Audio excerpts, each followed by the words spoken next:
இலக்கிய சீரியலில் அடுத்து என்ன நடக்கலாம் அப்படின்னா, கௌதம் தெளிவாக சொல்லிட்டாரு. இலக்கியா இங்கே பாரு, என்ன நடந்தாலும் சரி, நீ எப்படியாவது இன்னைக்கு அந்த டெண்டரில் ஜெயிச்சு தீரணும், புரியுதா? அதுக்கான வேலையெல்லாம் பார்த்து முடிச்சிட்டியா அப்படின்னு கௌதம் கேட்க, இலக்கியா உடனே, கௌதம் அதெல்லாம் எந்த பிரச்சனையும் இல்லை கௌதம், நான் எல்லாத்தையுமே பண்ணி முடிச்சிட்டேன். எனக்கு தெரிஞ்ச வரைக்கும் கண்டிப்பாக இந்த முறையும் டெண்டர் உங்களுக்கு தான் கிடைக்க போகுது. நீங்கள் இல்லைன்னா டெண்டரை ஜெயிச்சிடலாம் அப்படின்னு அந்த எஸ்எஸ்கே நினச்சான்ல, அதுக்கு சரியான பதிலடியை நாம் கொடுக்க போகிறோம் கௌதம். இது வரைக்கும் நீங்கள் பண்ணும்போதெல்லாம் நான் எத்தனை நாள் பார்த்துருக்கேன். அது மட்டும் இல்லை, நீங்கள் அதை பற்றி என்கிட்ட நிறையா பேசியிருக்கீங்க. அதெல்லாம் வச்சு அப்புறம் ஆஃபீஸில் நமக்கு தெரிஞ்ச ஸ்டாஃப்கிட்டலாம் கேட்டு நான் டெண்டரை சூப்பராக ரெடி பண்ணிட்டேன் கௌதம் அப்படின்னு சொல்ல, கௌதம் ஒன்னே, இலக்கியா இங்கே பாரு, நான் சொல்கிற மாதிரி செய், புரியுதா? டெண்டரில் வேல்யூவை நான் சொல்கிற மாதிரி போடு அப்படின்னு கௌதம் சில இன்ஸ்ட்ரக்ஷன் கொடுக்குறாங்க. இலக்கியா கேட்டுட்டு, புரியுது கௌதம், எனக்கும் அதான் தோணுச்சு. இருந்தாலும் உங்கள்கிட்ட கேட்டுட்டு முடிவு பண்ண தான் நான் இங்கே வந்தேன். சரி கௌதம், நீங்கள் சொன்ன மாதிரி செஞ்சிடறேன் அப்படின்னு சொல்லிட்டு இலக்கியா அங்கேருந்து கிளம்புறாங்க. ஆனால் இலக்கியா வீட்டுக்கு போனதுக்கப்புறமா ஜானு இலக்கியா பார்த்து, இலக்கியா உண்மையிலேயே நீ இந்த வீட்டுக்கு கிடைச்ச மிகப்பெரிய பொக்கிஷன் தாமா. ஏன்னா கௌதமுடைய வாழ்க்கை, கௌதமுடைய எதிர்காலம் எல்லாமே நீ மட்டும்தான் அப்படின்னு அன்றைக்கி அந்த ஜோசியர் சொன்னார். இந்த மாதிரி ஒரு பொண்ணை கல்யாணம் வச்சா மட்டும்தான் கௌதம்காரர்களுடைய பிரச்சனை எல்லாத்தையும் அந்த பொண்ணுடைய தாலி பாக்கியம் கண்டிப்பாக காப்பாற்றுன்னு அன்னைக்கே அந்த ஜோசியர் சொன்னார். அவர் சொன்னதில் இப்போ தான் எனக்கு உண்மை புரியுது. நீ மட்டும் இல்லாமல் வேறொரு பொண்ணாக இருந்தால் கண்டிப்பாக சரிதான் போடான்னு தூக்கி அணிச்சிட்டு என்றைக்கோ போயிருப்பா இலக்கியா. ஆனால் நீ இருந்ததுனால எல்லாத்தையும் சகிச்சுக்கிட்டு, ஒரு பக்கம் கார்த்தி, இன்னொரு பக்கம் கௌதம், 2 பேருக்கு அடியில் எந்த ஒரு பிரச்சனையும் வரக்கூடாது. 2 பேருக்கு அடியில் பிரச்சனை வந்தாலும் அதை சரி பண்ணுறதுக்கு என்ன பண்ணலாம் அப்படின்னு இவ்வளோ பொறுமையாக நீ யோசித்து நீ பண்ணுற ஒவ்வொரு விஷயமும் பார்க்கும்போது எனக்கு ரொம்ப பெருமையாக இருக்குது இலக்கியா. நீ எனக்கு மருமகள் கிடச்சதுக்கு உண்மையிலேயே நான் கொடுத்து வச்சுருக்கணும் அப்படின்னு ஜானு இலக்கியாட்ட பேசுகிறாங்க. அது மட்டும் இல்லாமல் இலக்கியா, கௌதம் சொன்ன மாதிரி இந்த டெண்டரில் கண்டிப்பாக நீ கலந்துக்கிட்டு ஜெயிக்கணும் இலக்கியா. எல்லாரும் சொல்கிறாங்க உன்னால் ஒன்றும் பண்ண முடியாது அப்படின்னு. எனக்கு உன் மேலே முழு நம்பிக்கை இருக்குது இலக்கியா. கண்டிப்பாக நீ ஜெயிப்ப. ஏன்னா நீ கௌதம் மனைவி, என்னுடைய மருமக. அந்த ஒரு குவாலிஃபை போனது இலக்கியா. நீ ஜெயிக்கிறதுக்கு நான் கடவுள்கிட்ட பிரார்த்தனை பண்ணிக்கிறேன். நீ கண்டிப்பாக ஜெயிப்ப. சரிங்கத்த, நான் எல்லாமே ரெடி பண்ணிட்டேன். நான் ஆஃபீஸில் போயிட்டு எல்லாத்தையும் பிரிண்ட் எடுத்துகிட்டு வந்துடுறத. அப்போ தான் நாளைக்கு காலையில் நாம் கொண்டு போய் டெண்டரை கொடுக்க முடியும். அதுக்கு முன்னாடி கௌதம் சொன்ன மாதிரி எடுத்துகிட்டு வந்து சாமி படத்துக்கு முன்னாடி வச்சு நான் ஒரு வாட்டி சாமி கும்பிட்டு போகிறேன் அத்தை அப்படின்னு சொல்லிட்டு இலக்கியா கிளம்புறாங்க. பைரவி அதை கேட்டுட்டு செம்ம அதிர்ச்சி வராங்க. என்ன, இந்த இலக்கியா டெண்டர் ரெடி பண்ணிட்டாளா? இவ எப்படி ரெடி பண்ணா? இவன் மட்டும் இந்த இலக்கியா டெண்டர் ரெடி பண்ணி கொடுத்து டெண்டரை மட்டும் ஜெயிச்சிட்டானா? அப்புறம் இவன் ஆட்டத்தை யாராலையும் அடக்க முடியாது. ஏற்கனவே என்னமோ இவ தான் இந்த வீட்டு முதலாளி மாதிரி ஒன்றா துள்ளிக்கிட்டு இருக்கா. கௌதம் அவளுக்கு முழு மூச்சை சப்போர்ட் பண்ணுறான். இந்த நிலைமையில் இவ மட்டும் இந்த டெண்டர் ஜெயிச்சிட்டானா அப்புறம் ஆஃபீஸுக்கும் இவ போக ஆரம்பிச்சிருவா. நம்மளால் வேறு ஒன்றுமே பண்ண முடியாது. அதனால் கண்டிப்பாக இவ இந்த டெண்டரை ஜெயிக்கக்கூடாது அப்படின்னு பைரவி முடிவு பண்ணி அஞ்சலிகிட்ட உதவி கேட்கலான்ட்டு போகிறாங்க. அஞ்சலி வந்ததும், என்ன ஆண்டி கால் பண்ணி உடனே வர சொன்னீங்க, என்னாச்சு அப்படின்னு கேட்க, பைரவி உடனே, அஞ்சலி எல்லாமே கைமீறி போயிட்டுருக்கு அஞ்சலி. இப்போது எனக்கு உன்னுடைய உதவி தேவை. நீ மட்டும் உதவி பண்ணனா நாம் அவ்வளோதான். இத்தனை நாள் நாம் பண்ண எல்லாமே வேஸ்ட்டாக போயிடும். என்னாண்டி சொல்கிறீங்க, புரியல. ஐயோ அஞ்சலி, கௌதம் ஜெயிலுக்கு போயிட்டான்.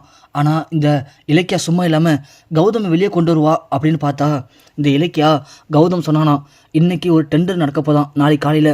அந்த டெண்டருக்கு இவ கொட்டேஷன் ரெடி பண்ணியிருக்கா. இவன் மட்டும் ரெடி பண்ணி அந்த டெண்டரை ஜெயிச்சிட்டானா அதுக்கப்புறமா நாம் நினச்ச மாதிரி இருக்க மாட்டா. இவள் வீட்டில் மட்டும் தான் இருக்கான்னு நம்ம நினச்சி தான் அவளை ரொம்பவே மட்டம் தட்டிகிட்டு இருக்கோம். ஆனால் இந்த டெண்டரை மட்டும் அவள் ஜெயிச்சிட்டானா அதுக்கப்புறம் ஆஃபீஸ்க்கு போக ஆரம்பிச்சிருவா. அதுக்கப்புறம் எல்லாமே அவள் கைக்கு மாறிடும். கௌதம் சொல்லப்போனால் எல்லா சொத்தையும் அவள் பேருக்கு மாற்றினாலும் மாற்றிடுவான். ஏன்னா இது வரைக்கும் இலக்கியாவை நாம் டம்மியாக வச்சுருக்கோம். ஆனால் இதுக்கப்புறம் இலக்கியா டம்மியாக இருக்கிறதுக்கு வாய்ப்பு இல்லை. அதனால் நாம் ஏதாவது ஒன்று பண்ணி அந்த இலக்கியா அந்த டெண்டரில் ஜெயிக்காமல் இருக்கிறதுக்கு ஏதாவது பண்ணி ஆகணும். அதுக்கு என்ன பண்ணு சொல்லு அஞ்சலி அப்படின்னு கேட்க, டக்குன்னு பார்த்தா, சூப்பருங்க சூப்பர், இதை தான் நாங்களும் எதிர்பார்த்தோம். எதிரிக்கு எதிரி நண்பங்கிற மாதிரி நீங்கள் எதிர்பார்த்ததை நாங்களும் எதிர்பார்க்குறோம். நீங்கள் மட்டும் நான் சொல்ல செஞ்சீங்கன்னா கண்டிப்பாக அந்த இலக்கியா டெண்டரில் ஜெயிக்க மாட்டா அப்படின்னு குரல் கேட்குது. பைரவி ஒன்று யார் அப்படின்னு திரும்பி பார்க்குறாங்க. பார்த்தா தாட்சாயினி பார்த்த பைரவி லைட்டாக ஷாக் ஆனாலும் இது ஒன்றும் பெரிய விஷயம் இல்லையே, ஏன்னா தாட்சாயினிக்கு இலக்கியாவை பிடிக்காதுன்னு நல்லாவே தெரியும். அதனால் நம்ம பைரவி ஒன்று தாட்சாயினியை பார்த்து, என்ன தாட்சாயினி என்ன சொல்கிற, இலக்கிய அந்த டெண்டரில் ஜெயிக்காமல் இருக்கிறதுக்கு நான் என்ன பண்ணணும்? இங்கே பாரு பைரவி, நீ அஞ்சலி கால் பண்ணி முக்கியமான விஷயம் பேசணும், அர்ஜென்ட்டு, நீ உடனே கிளம்பி வான்னு சொல்லும்போதே அஞ்சலி என்கிட்ட சொன்னான். பைரவி ஆண்டி கூப்பிட்டானா கண்டிப்பாக அந்த இலக்கியாவை பற்றி தான் இருக்கும், நீங்களும் வாங்கம்மான்னு கூப்பிட்டா. அவள் சொன்னது எனக்கு அப்போ அர்த்தம் புரியல, இப்போ தான் அர்த்தம் புரியுது. அஞ்சலி நீ சொன்னது சரிதான். பைரவி சொல்கிறது ரொம்ப முக்கியமான விஷயம். இது ரொம்ப சீரியஸான விஷயம் கூட. பைரவி சொல்கிற மாதிரி அந்த இலக்கியா மட்டும் இந்த மாதிரி டெண்டரில் ஜெயிச்சிட்டானா, நான் எனக்காக சொல்லம்மா, அவள் ஜெயிச்சிட்டானா அப்புறம் அந்த குடும்பத்தோட எல்லா பொறுப்பையும் அவள் கைக்கு கொண்டு வந்துடுவா. அதுக்கப்புறம் நீ என்ன நினச்சாலும் சரி, கார்த்திக் கூட நிம்மதியாக வாழவே முடியாது. கார்த்திக் இப்போ எங்கே இருக்கான்னு தெரியல. சொத்துக்காக தான் கார்த்திக் கௌதம் கடத்திருக்கான். இந்த நேரத்தில் இலக்கியா வச்சு அடுத்தது என்ன பண்ணலாம் அப்படின்னு உள்ளேருந்து ரொம்ப அழகாக காய் நவுத்துறான் அந்த கௌதம். அதனால் பைரவி சொன்ன மாதிரி இலக்கியா ஜெயிக்கக்கூடாது.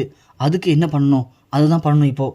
அதுக்கு நீங்கள் சொல்லுங்கம்மா என்ன பண்ணலான்னு சொல்லிட்டு அப்படின்னு அஞ்சலி கேட்பாங்க. உடனே தாட்சணி என்ன பண்ணுவாங்க, இல்லை பைரவி நீ சொன்னதை முழுசாக நான் கேட்டேன். எப்படி இருந்த இலக்கியம் என்ன பண்ணுவா, இன்றைக்கி ஆஃபீஸில் போயிட்டு கொட்டை ரெடி பண்ணி கொண்டு வந்து சாயந்தரம் பூஜை ரூமில் வச்சு சாமி கும்பிடுவா. அதானே பண்ண போகிறா? ஆமாம் தாட்சணி, அவள் சாமி கும்பிடும்போது நீ யாருக்கும் தெரியாமல் எப்படியாவது பூஜை ரூமில் போயிட்டு அந்த கொட்டேஷனை எடுத்துரு. இந்த கொட்டேஷனை நீ எப்படியாவது அந்த பூஜை ரூமில் வச்சிரு. நாளைக்கு இலக்கியா கொண்டு போய் இந்த கொட்டேஷனை தான் டெண்டர் போகிற இடத்துல கொடுப்பா. அதுக்கப்புறம் மீதி தானாக நடக்கும். என்ன நடக்குமா, இதில் நான் அளவுக்கு அதிகமான அமௌண்ட்டை போட்டிருக்கேன். இந்த அமௌண்ட்டை கொண்டு கொட்டேஷன் கொடுத்தோம்னா கண்டிப்பாக யாருக்காக இருந்தாலும் கொட்டேஷன் கிடைக்க வாய்ப்பே இல்லை. அதனால் இதை கொண்டு போய் அங்கே வச்சிரு அப்படின்னு நம்ம தாட்சாயினி பைரவிட்டு கொடுக்குறாங்க. பைரவியும் சரி ஓகே அப்படின்னு சொல்லிட்டு கிளம்பிடுறாங்க. இங்கே பார்த்தா இலக்கியா அப்பா வருவான்னு வெயிட் பண்ணிருக்காங்க. இலக்கியா நேராக வராங்க. வந்ததும் அத்தையை கூப்பிட்டு, அத்தை இந்தாங்க அத்தை, இதை தான் நான் ரெடி பண்ணியிருக்கேன், இதை கொண்டு போய் சாமி ரூமில் வச்சு பூஜை பண்ணுங்கன்னு சொல்ல நம்ம ஜானம் கொண்டு வந்து சாமி ரூமில் வச்சுட்டு, அப்பா கடவுளே நீ தான் என் மருமகள் துணையாக இருந்து நாளைக்கு நடக்கப்பட்ட டெண்டரில் கௌதமுக்கு இந்த டெண்டர் கிடைக்கணும் அப்படின்னு சொல்லி சாமி கும்பிட்டுட்டு அங்கேயே வச்சுட்டு ரூமுக்கு போயிடறாங்க. இங்கே தாட்சாணி சொன்ன மாதிரியே கரெக்டாக பைரவி நேராக போகிறாங்க. அந்த லெட்டர் எடுக்கிறாங்க, இந்த கொட்டேஷன் வைக்கிறாங்க. வச்சுட்டு அப்பா சொன்ன மாதிரியே வச்சாச்சு. இலக்கிய காலைல போவா, இந்த கொட்டேஷன் கொடுப்பா, கண்டிப்பாக டெண்டர் அவளுக்கு கிடைக்காது அப்படின்னு கூட இருக்கிற பைரவியே இலக்கியாவை பழி வாங்கிறதுக்கு துடிக்கிறாங்க. நாளைக்கு காலையில் அதே மாதிரி எழுந்திரிக்கிறாங்க. இலக்கியா போயிட்டு சாமி கும்பிட்றாங்க, அந்த கொட்டேஷன் எடுக்கிறாங்க. நேராக அந்த டெண்டர் நடக்கிற இடத்துக்கு போகிறாங்க, பதிவு பண்ணுறாங்க. எஸ்எஸ்கே வராரு, தாட்சாணி வராங்க. எல்லாரும் கொடுத்துட்டு வெயிட் பண்ணுறாங்க யாருக்கு இந்த டெண்டர் கிடைக்க போகுது அப்படின்னு. ஆனால் தாட்சாணி எஸ்எஸ்கே ரெண்டு பேரும் நமக்கு தான் கிடைக்க போகுது அப்படின்னு ரொம்ப சந்தோஷமாக இருப்பாங்க. ஆனால் லாஸ்ட் மினிட்ல அந்த டெண்டர் கரெக்டாக கௌதமுக்கு தான் போகுது. அதை பார்த்ததும் தாட்சாணி எஸ்எஸ்கே ரெண்டு பேரும் செம்ம ஷாக்காக ஆவாங்க. அதிர்ச்சியில் என்ன பண்ண தெரியாமல் முழிப்பாங்க. நம்ம எஸ்எஸ்கே பைரவி கால் பண்ணி கண்டபடி திட்டுவார். பைரவி நான் உங்ககிட்ட என்ன சொன்னேன், லாஸ்ட்டு நீ என்னை ஏமாத்திட்டல, அந்த இலக்கியாவுக்கு டெண்டர் கிடச்சி போச்சு அப்படின்னு சொல்ல பைரவி கோவத்தில் கண்டபடி கத்துவாங்க. என்ன சொல்கிறீங்க, நீங்கள் கொடுத்த அந்த டெண்டர் நோட்டீஸ் தான் நாங்கள் வச்சுருந்தேன், அப்படி இருக்கும்போது எப்படி இலக்கிய ஜெயிக்க முடியும், அப்போது நீங்கள் என்ன பண்ணீங்க அப்படின்னு பைரவி கேட்க எஸ்எஸ்கே கடுப்பாய் ஃபோன் வச்சுட்டாரு. கரெக்டாக அந்த நேரம் பார்த்து இலக்கியா வருவாங்க. என்ன எஸ்எஸ்கே என்ன எப்படி இலக்கிய ஜெயிச்சான்னு யோசிக்கிறியா?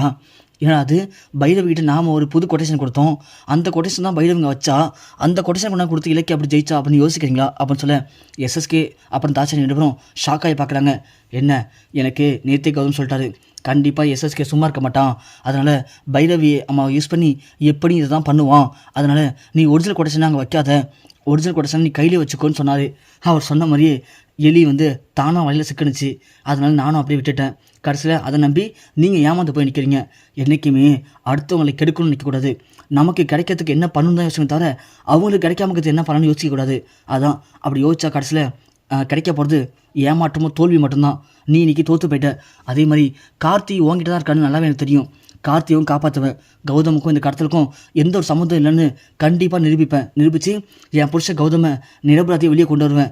அதே மாதிரி என்ன என் புருஷனை பழி வாங்க நினச்ச உன்னையும் கார்த்திகை கடத்துகிற உன்னை கண்டிப்பாக ஜெயிலுக்கு அனுப்பாமல் நான் விட மாட்டேன் அப்படின்னு சொல்லிட்டு இலக்கியா போகிறாங்க. தாட்சாணி கோவத்தில் எஸ்எஸ்கே என்ன இது, அவள் உறுதியாக சொல்லிட்டு போகிறான், கார்த்தி நம்ம தான் கடத்துக்கன்னு சொல்லிட்டு அவள் சொல்லிட்டு போதை பார்த்தா பிரச்சனை பெருசாக இருக்கும் உங்களுக்கு, இப்போ என்ன பண்ணுறது அப்படின்னு கேட்க எஸ்எஸ்கே பதில் பேச முடியாமல் அப்படியே அதிர்ச்சி மீளாமல் அப்படி ஷாக்காகி நிற்கிறாரு.